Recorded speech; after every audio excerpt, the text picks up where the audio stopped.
शर्मा जी नमस्कार। नमस्कार गुप्ता जी, कैसे हैं? ठीक है सर, पर दुविधा में है आजकल। क्या हुआ?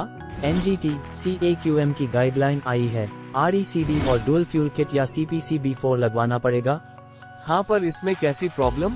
किससे लगवाना है और कैसे निर्धारित करना है? देखो सर, एक ही कंपनी आपकी प्रॉब्लम का सलूशन कर सकती है, वो है unicell Autotech India private limited. Unicell Autotech India private limited 3 चीजों में डील करता है, डुअल फ्यूल किट और RECD और CPCB4 में। अब हम बात करते हैं RECD की। RECD का एक है चक्र इनोवेशन, जिनकी RECD ही बेस्ट फ्यूचरिस्टिक टेक्नोलॉजी पर बनी है। चक्र की RECD साइलेंसर के स्थान पर लग जाएगी और कोई एक्स्ट्रा जगह नहीं लेगी। इसमें बैक प्रेशर तो नहीं आएगा? नहीं, बैक प्रेशर नहीं बढ़ेगा। बैक प्रेशर की टेस्ट रिपोर्ट भी है, साथ ही नॉइस लेवल भी मेंटेन रहेगा। ये तो बढ़िया है। ये काम कैसे करता है, आप बता सकते हैं? हाँ जरूर, मैं यूनिसेल की टीम को बुला लेता हूँ। वो चक्रशील और RECD और CPCB4 के बारे में बता देंगे। नमस्कार जी, ये यूनिसेल से अग्रवाल जी आए हैं, आपको पूरी जानकारी दे देंगे। नमस्कार अग्रवाल जी। नमस्कार सर, चक्रशील्ड एक पेटेंटेड टेक्नोलॉजी है। ये कैटालिटिक कन्वर्टर के ऊपर निर्धारित है, जिसमें रोडियम, पैलेडियम आदि धातु की कोटिंग है। इसके हनीकॉम्ब स्ट्रक्चर में गैसेस और पार्टिकुलेट्स मैटर ट्रैप हो जाते हैं और उसको ऑक्सीडाइज कर देते हैं। कार्बन मोनोऑक्साइड CO2 में और हाइड्रोकार्बन स्टीम में बदल जाते हैं। तो न सिर्फ हैवी पार्टिकल कम होते हैं, बल्कि 90% तक हार्मफुल गैसेस भी कम होती है। ये बढ़िया है अग्रवाल जी। क्या ये दूसरे मेकर्स में नहीं होता? जी नहीं, उसमें सिर्फ पार्टिकुलेट मैटर ही कम हो जाते हैं, गैसेस पे कोई फर्क नहीं पड़ता। कुछ राज्यों में सरकार ने 70% पार्टिकुलेट मैटर तो कम करने के लिए कहा ही है, उसके साथ हार्मफुल गैसेस को भी कंट्रोल करने को कहा है।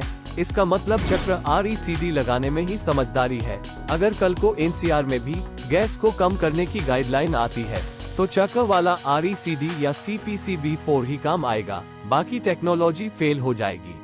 अच्छा, ये बहुत काम की बात बताई आपने। इसका कोई डेमो दिखा सकते हैं अग्रवाल जी? जी सर, ये वीडियो दिखाता हूँ, इससे आपको इसकी क्षमता का पता लगेगा।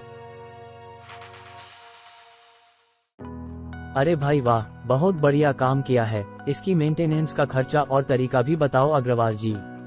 सर, इसमें हनीकॉम्ब जैसे स्ट्रक्चर को स्प्रे की सहायता से करीब 6 महीने में एक बार साफ करना पड़ेगा, जैसे आप घर में गैस के ऊपर लगी चिमनी को साफ करते हैं। हमारी टीम शुरू में 2 बार फ्री ऑफ कॉस्ट आपको करके देगी और आपकी टीम को सिखा भी देगी। आपके कस्टमर कौन है अभी तक? सर, 2500 से अधिक कस्टमर्स हैं हमारे, जिनके पास चक्रशील्ड RECD या CPCB4 लग चुका है। अग्रवाल जी, RECD और CPCB4 लगाने के बाद कितने घंटे DG चला सकते हैं? सर, CPCB4 वाला DG चल सकता है, उसकी जानकारी आप हमसे ले सकते हैं। अग्रवाल जी, अगर मैं नया DG ले लूं CPCB4 वाला, तो भी काम चल जाएगा? सर, CPCB4 वाला DG चल सकता है, उसकी जानकारी आप हमसे ले सकते हैं।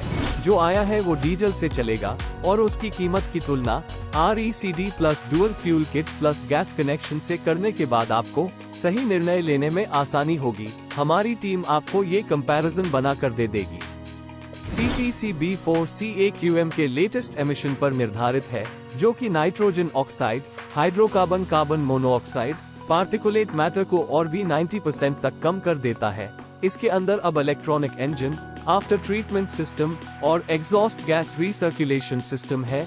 इस DG में AdBlue या DEF सिस्टम होने के कारण डीजल की खपत 13% कम होती है। ठीक है अग्रवाल जी, आपकी बात समझ आ गई है। अगर कोई सवाल आया दिमाग में तो आपको कॉल कर लेंगे। जी सर, मुझे आप इस नंबर पर कॉल कर लेना या मेल कर सकते हैं।